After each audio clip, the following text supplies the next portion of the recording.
Hey, what's up, everybody? This is NC Unscripted episode 2.7. I wanted to set up this podcast for you for this week. It's going to be a little bit different than normal. It's going to be a one-on-one interview with myself and with a member of our church, Leticia Ostler, who's got quite the story.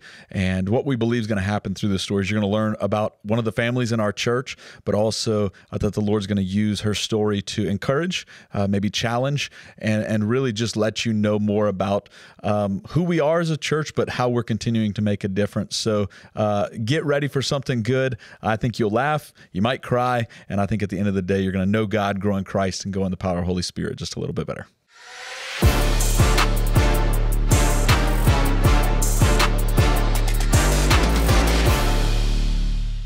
You know, you've got a lot of layers to your story.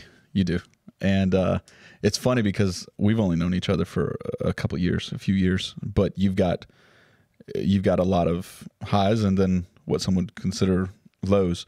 And so this conversation can go everywhere. And in my head, it's not like there's an outline. I really think the Lord will just lead us where we need to go. I think what would be cool is if we literally just had a conversation about life and then leaned into certain moments and just see where the Lord leads us. So this is Leticia Ostler, and seriously, just on behalf of our team, we're honored that you're here and you're taking some time to be on a podcast with us. So welcome. Thank you. I'm honored.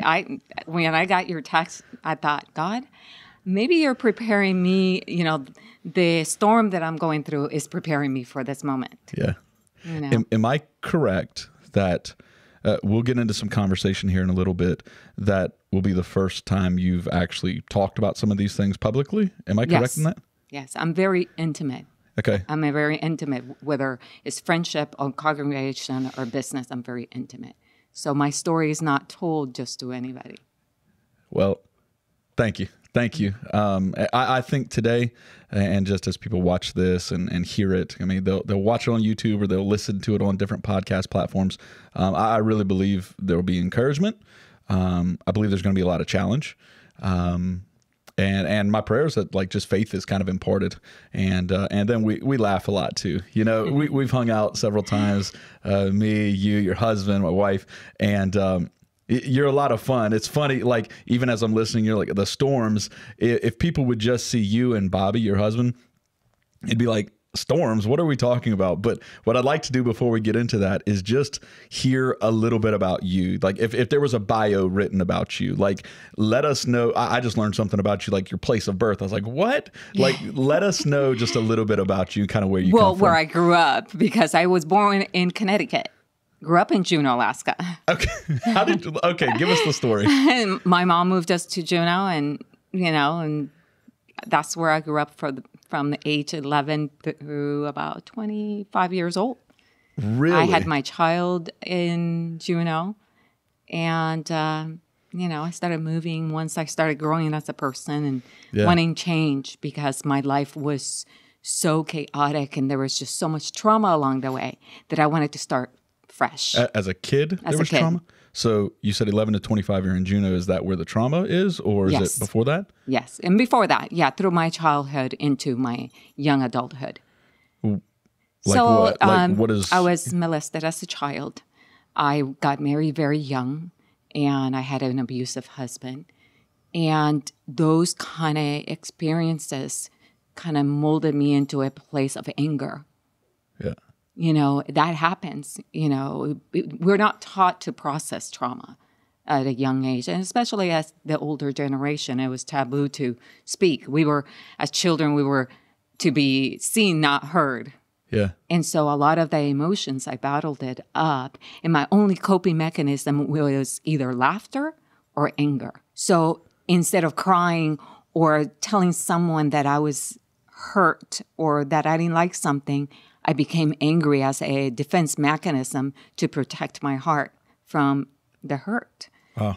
And that's how I coped with life. But I learned at a young age that I needed to fake it until I make it. Today, I believe I'll believe it, or I'll do it until I believe it. How old? Like, you're talking about childhood I was trauma. 5 years old when the sexual trauma took place. So those things do happen. It's just some people do not end up where I am today. Maybe because I have such a strong faith, and faith has been embedded in me since I was a young girl. And so I remember praying to God, God, please make me good like everybody else, because I thought everybody else was good because they didn't have to suffer the things that I had endured at a young age. Wow.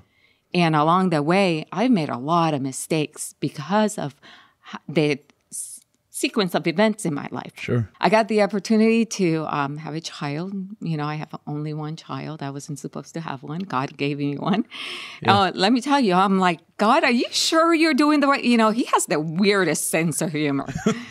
I'm thinking, I was supposed to go to law school, be this criminal, defense attorney that was going to, conquer the world. So, okay. Not So a mother. that was the dream? That was the dream. Okay. So how old are you at this point When I had Kiana? Yes. I was 25 years old. 25 years old. Mm-hmm. You're kind of running a route of law, and that's the dream. So you're in Alaska at this point. At that point. You get pregnant, and what happens? You're like, I'm I either get going to do pregnant this or with a that. guy that, I did everything that God does not approve. Okay. I'm not giving anybody an excuse to do what I did. But, I had a child out of wedlock. I moved to Las Vegas to follow his dream. And obviously, that didn't work. I was a mom not knowing how to be a mom. Yeah. But the one thing that did follow with me leaving Juneau was my faith. And through it, I got to tell you that this sounds crazy. It does sound crazy. But before I moved to Las Vegas, I was struggling in my relationship, and I had been betrayed. And I remember getting together with because I was raised Catholic. Okay. And I had a friend that was non-denominational. She invited me to church, and I was struggling, and I was telling her my struggles. I just had this baby. I had just been betrayed. And she said to me, she goes, you know what? Listen to worship. And I remember laying on the couch and crying. And there was that vision that I had laid on God's lap, and he was rubbing my head. Whether that is true or not, that was my vision. Yeah. Today... And actually gave me the opportunity to get baptized for a second time, because I was baptized as a baby, not as an adult. So is that kind of a moment where you surrender your life to Jesus, or was it my own will? Yes, on my own will. Because growing up, I was Catholic. We went to church on Wednesday, Saturday, and Sunday. Yeah. But on my own will, because I had gone through so much trauma, I needed refuge. And that was my refuge. So did that moment happen through worship or listening to worship music? Were you at a church service? No, I was in my own home. All by yourself? All by myself, God became crying. real to you. It became real to me. That was a moment that I remember in my life that changed everything for me. And I knew that I had to serve this God, that it was weeping with me. Yeah. So immediately does life get better? No, life doesn't get better. Please, come on. When you give your life to Jesus, everything's supposed to be easy. No, it got worse. I'm like, what is going on? I just didn't realize that God's plan was evolving, and it was going to be a bumpy ride. All right. So we get to Vegas, and I found a home church, and that's where I began into being interested in the marriage ministry. Okay. And once again, my father's daughter betrayed me. And I just thought, you know what? I am going to do this for myself. God says that when a couple in marriage, or whether it's a couple or relationship, it says when you're not satisfied in the relationship, you got to go up to your Lord and Savior to satisfy all your needs. And I began to practice that. Is that an area you were missing it before? Was that you were looking to people to satisfy needs? Yes. Okay. I was looking at, it was more like I could not be good enough, because that's what I was told my entire life. You would never amount to something. And I was determined to show the world that I was going to be something. So let me ask this, because that's something I see in a lot of people. Mm-hmm. And I think there's a lot of really good in that. But then there is potentially a negative side in that, is that we become so performance driven, and our identity is so wrapped up in showing everybody how good we actually can be, or how excellent, how much perfection can come through us. Did you find yourself in those spots? Like, do you think some of the reasons you went your career route, and even like what you were just talking about, ministry route, was because you wanted to prove to the world or whomever that you can make it? Absolutely. It became where stuff became important. What I drove, who my friends were, getting degrees. But at the end of the day, it didn't feel anything. It was just stuff. At the end of the day, I didn't heal anything. I was collecting stuff. So you're at this point, you're in a professional spot, and it sounds like you're quite successful. Correct. And so you're stacking. You've got all the things, but you're missing something. Absolutely. The anger is still there. The self-deceit is still there. Yep. Nothing had changed. So I meet Bobby. Okay, so how long ago was that? Give us that timeline. That timeline was back in 2000. So this is a while ago now. This is 25 years, roughly. 22 years ago, 23 years ago. So everything's good now, right? No. So I was still living in Vegas, and we started dating. Mm-hmm. And obviously, he wasn't moving to Vegas because he had a company. Okay. I could move for my career anywhere. Where did he live? In San Diego. Okay. And so we got engaged, we got married, and, marriage shows up. You get to know each other. Everything, marriage brings ups and downs. Sure. We have a mixed family. Oh, gosh. I don't know what God was thinking. I wasn't supposed to be a parent. Yeah. I failed all the time. What was your worst failure as a parent? Not being understanding to the children. Because I thought that they just needed to be seen, not heard. Because that's what you heard? Yes, or that's how I grew up. But Bobby, God knew why he put Bobby in my path. He taught me to be a better mom. He has taught me to be a better woman. He has taught me to be more accepting of others, whether not to be so judgmental and, guarded. He used to tell me, Leticia, if you let your guards down, you're the most loving woman I've ever met. But because my walls had been, so embedded in me, it was hard on him. It was really hard. So the walls that you put up as a 5-year-old, mm-hmm. some of them remained up even with the closest people to you, even to Bobby? Yes.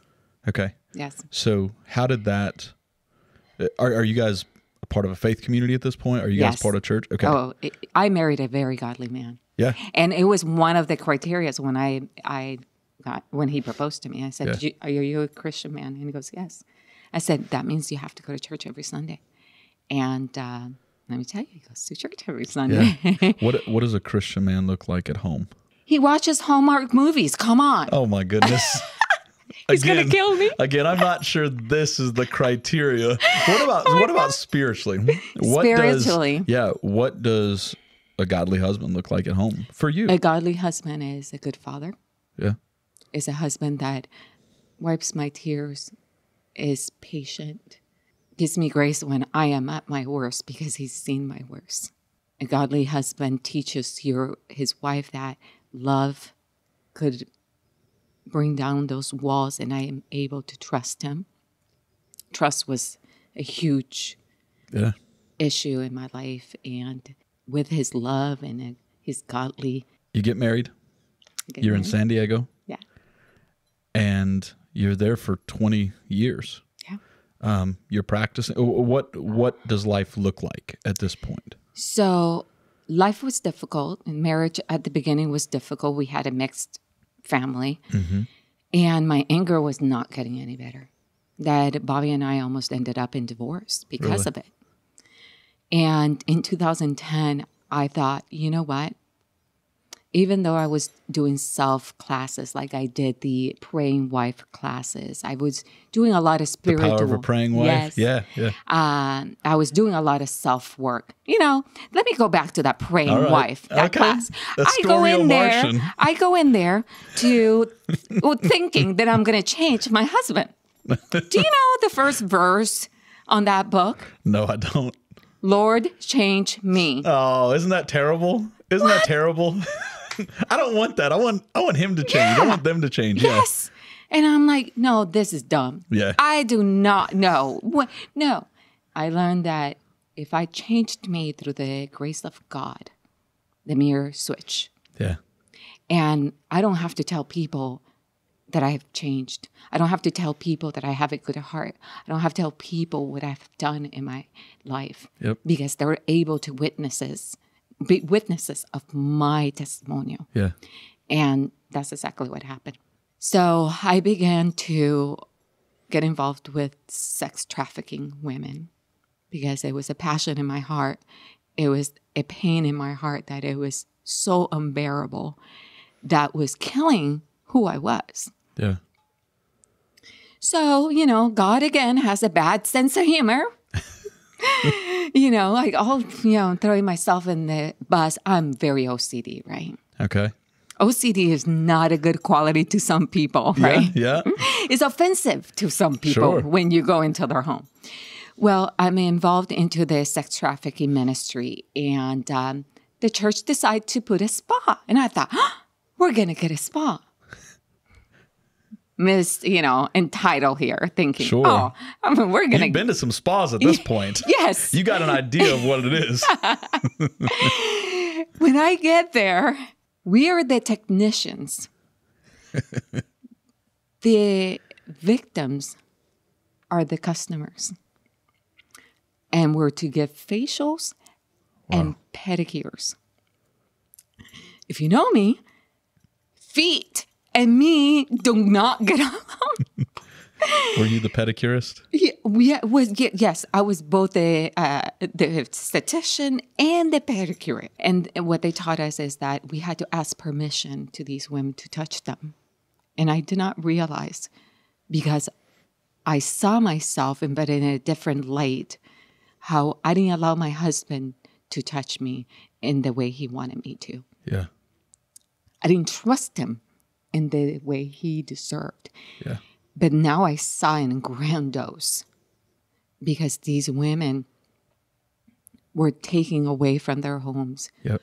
They're at a young age, 7, 10, 14. This girl that I was doing the pedicure and facial was only 16 years old. I forgot that we were not supposed, and I'm very affectionate. I am a touchy feeling. Let me hug you. Let me kiss you. Yeah. Let me pamper you. And she just flinched. So, she was hit. She was abused. She was told she was not pretty. She was told horrible things that a child should not ever endure. Yeah. So, and she's in rags because they had just pulled her out. So I'm getting to the pedicure, I'm getting the water, I'm telling her what I'm going to do, and I literally have a whiff of smell.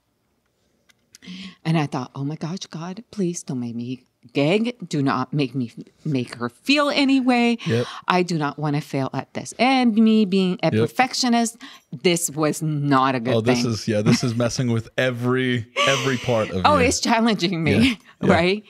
And the pastor actually started talking about Jesus washing the feet of the apostles. Yeah.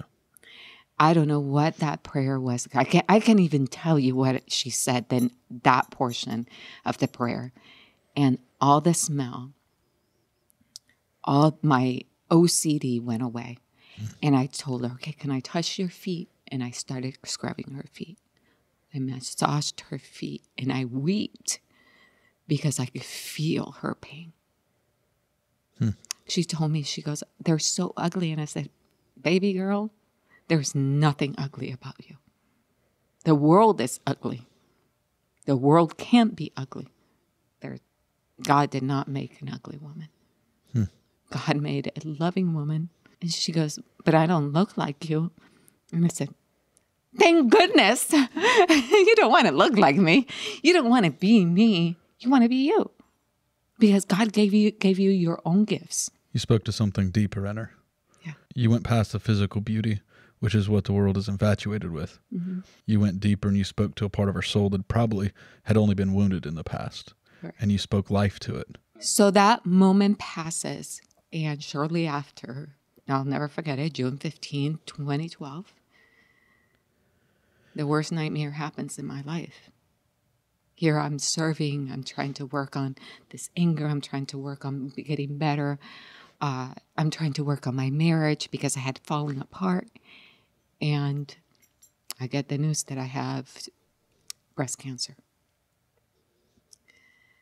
36 surgeries, radiation, fear, the things that I had suppressed for so long in my life came to the surface.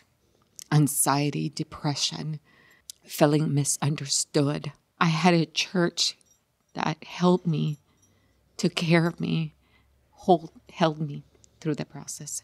This is where, we fail as husband and wife at times. Today I have an amazing marriage. But my first time around with cancer, Bobby and I were so far apart that the person that became my person was not my husband. It was my best friend. It was actually his youngest daughter's mom. And that's who I leaned on. I remember having the first surgery. It was 16-hour surgery, and I had tubes coming out of everywhere in my body. And just to lay down, the pain was so unbearable. And I would ask God, is this what I'm paying for all the wrong I've done? Because even with the harm caused to me, I made tons of mistakes along the young life. And there was guilt. Yeah. And you seem to, at that point, I thought, God is punishing me for being a bad person. God is punishing me for not being obedient. That was not the truth. So you prayed that prayer, you asked that question. Yeah. How did you get that answered? It was a long time. Yeah. It was a long time. So you're struggling with that thought of this is payback. Yeah. This is judgment, so to say. This is judgment. And I deserve everything I get. I didn't ask why me. I said, no, this is my punishment. And I remember watching Passion of the Christ, and that movie was horrible to be watching at that time. And I remember, if God could be whipped with chains, balding chains, this might be just a smidge of what he felt. Because the pain that I was feeling, it was beyond describable. Yeah. There was light down the tunnel because, 36 surgeries later, my marriage struggled for about 5 years in there. But Bobby and I still stuck it out. The one thing I know about my husband and I is that we never lost the friendship. And we never stopped laughing together. If I could say anything to any marriage or going through a terminal ill cancer,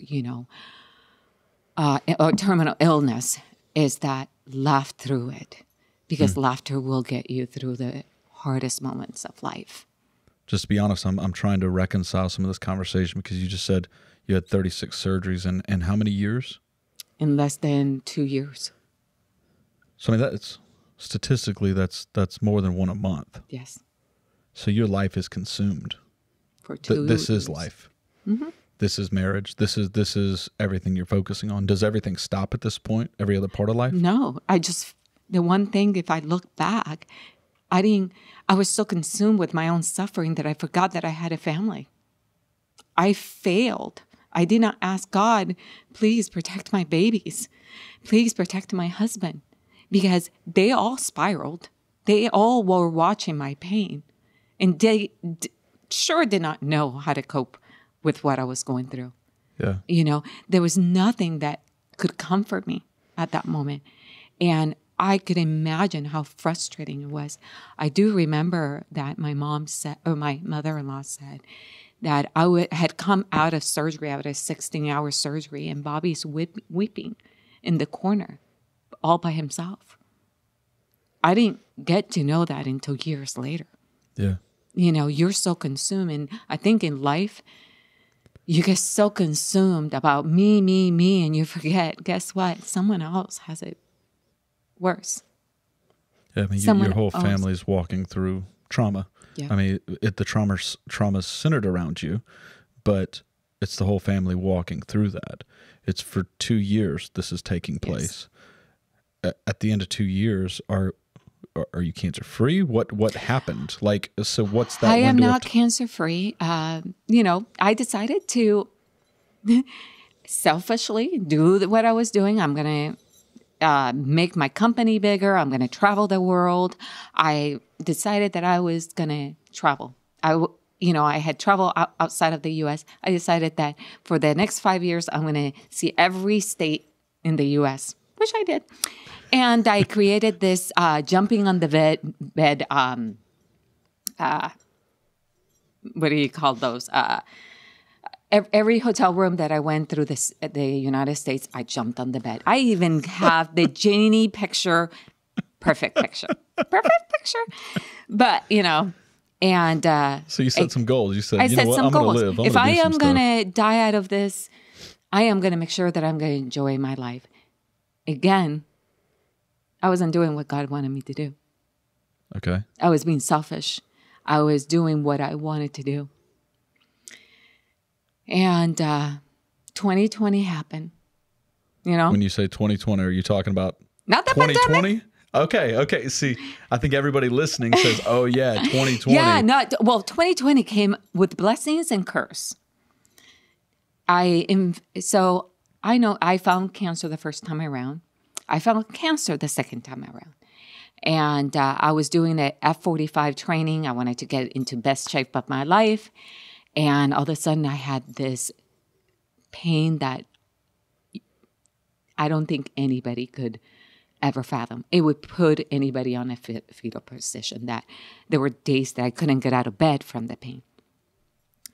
So in September, I'm like, something's wrong. September of 2020. Of 2019. Okay. Something's wrong.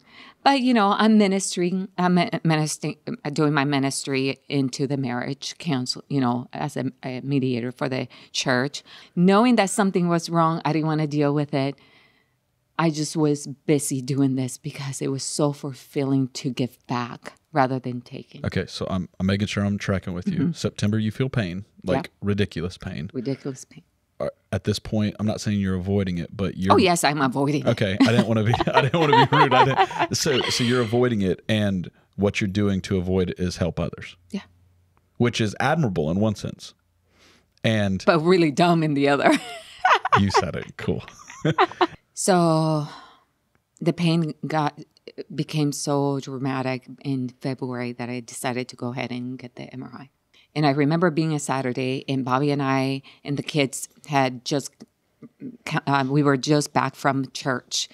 And my internal medicine doctor calls my personal cell phone and says, Leticia, I'm sorry to tell you that your cancer has been metastasized to your bone. I sat there quietly, and I just thought, the storm was not over. The storm was not over. It was about to get worse. I thought that I was never going to get chemo. The pandemic happened. You know, you got the pandemic, you got cancer. Yeah. Oh, there's a lot of going on. And so we go to the appointment, and she said, you have 75% of living with bone disease if you get chemo, radiation, and stay on these medications for the rest of your life. You have 75% chance of living? Is that what you said? Mm-hmm. Survival. If you do this. Yeah. Okay. I had told her, I said, I have pain in my colon and I have pain in my hip. Oh, chemo will take care of those cells. Well, chemo didn't take care of the cells. I go through all that treatment. I lose my hair. You know, there were a couple beautiful moments, you know, when My first treatment, they said that you're not supposed to lose your hair your first treatment. I just had my hair highlighted. I was feeling pretty. And all of a sudden, my hair is coming in chunks. I'm getting blisters in my head. And they never tell you this. Yeah. And my family they decided to do a Zoom meeting. And this is what I call love. My entire family, cousins, aunts, my mother, my aunts, and uncles, all shaved their heads. I have never seen more love, or I have never felt more loved than I did at that moment. People were with you. Yeah. Even in the pandemic. Sure. But it was a blessing because I didn't have to go out to work. I didn't have to tell people that I was suffering from cancer, terminal cancer, So that was great. I was able to keep my secret and not, because there was like stigma that comes with cancer. Sure. So, they locked, California locks us down for 2 years. Yeah. And Bobby gets laid off again. And he's like, I'm done with California. And here comes Gulfport. Yeah. Bobby drops me off here in Gulfport by myself and goes back to California. Oh, he is in that doghouse. God knows. I'm like, God. How did you decide Gulfport? He did. I He just said, trusted. babe, we're moving. Well, he was looking probably the casinos work, you know, and stuff like that. And I'm like, okay, to be honest, it was probably the first time I trusted Bobby. It was the first time that I wasn't afraid that he was going to hurt me. It was the first time that God said, you know what? Trust. Yeah. And you will see what will happen. And it has been one of the most rewarding decisions I have trusted Bobby to do in our marriage. Has it been easy? No. The sacrifices that we had to do to get here were tough. But today I have a church. I have a family. I have community. And obviously my journey today, I deal with the fear of death. Because not only is not in one spot anymore, it has spread out through all my bones. And pain is part of pain is not who I am. Cancer is not who I am. But it is a factor in my daily life. So when I talk about pain and trauma and depression and anxiety, I don't say I'm going to fake it until I make it. I say it, I'm going to do it until I believe it. I'm going to believe that God is going to heal me. I'm going to believe that God is going to take away my pain. I don't know what that's going to look like. I don't know if it's here on earth or up in heaven, but I know that my pain will go away. My biggest fear is leaving my husband and my kids and my grandbabies. That someday they forget me. Because, people leave and they're gone. People go on with their lives. They have to. You can't sit still. Otherwise, you're not doing God's work. But I know that if I was not to be here, Bobby will be okay. Because he has a friend like you, a friend like Sean, a community that loves him and would hug him the same way I was hugged the day I found out that I had terminal cancer. During this 11 years of battling cancer, I have mentored 6 women and 1 man. None of them are here with me. My last one was a colleague. He was a psychologist, a very successful man. And one day he calls me and he says, Leticia, I'm losing my cognitivity. Cancer, I think, has gone to my brain. And I said, what do you have to show? What do you have to show? Money? You can't take money with you. You can't take your clothes with you. So go and do something with it. And I still remember when he called me from hospice and he asked me, he goes, Leticia, I just wanted to say goodbye. And I didn't understand what he was saying at that time, but I do now. The only thing I ask is that you don't forget me. I said, how could I forget you? For the last 3 years, I have spoken to you every single week to make sure you're okay. I carry his picture in my wallet. I will never forget him. And he said to me, thank you for walking with me, for wiping my tears, for showing up when nobody would show up. And if I could do that one time and make a difference, then I've done my deed here in heaven. You did with a 16-year-old when you washed her feet. I mean, the Bible says what you did for the least of these, you did for me. You won't be forgotten because you've made an eternal difference. And Tish, I think it's important that you just hear that. 18 months ago, I let the church know from the stage that my dad had cancer. I remember that. You and Bobby were the first people that came to me at the altar and said, hey, we're praying for you. We're praying for your dad. I think it's becoming more real to me even in this moment, the statement that pain becomes your pulpit. You've done things for families that nobody knows about in our church. Conversations that we've had where families are going through trauma, and you and Bobby say, we want to help. We don't need the accolades. We just want to help. To me, remembered on earth is like stacking the accomplishments, stacking the accolades, accumulating wealth. But to make a kingdom impact, an eternal difference, I think has eternal rewards. I want to go back just real quick because we've said a lot. And before radiation, a doctor told you, hey, we're going to do this. You have 75%. I don't know all the words or how they say that. What does that mean today? Well, it'll get kind of gory. So you have radiation, and what I did not realize was that I was going to be bolted head to waist, bolted into a gurney, so they could actually put the machine and go around to burn the tumors. I just, God has a funny. There was a little boy going through brain cancer, and he goes, Leticia, I am Superman. I'm getting my mask put on. I'm here. I'm crying. I'm like having a, You want that faith like the child right there. And I began to think, where did I lose that childlike fearless? Why can I have that childlike fearless? And if I go back into my childhood, it was stolen from me.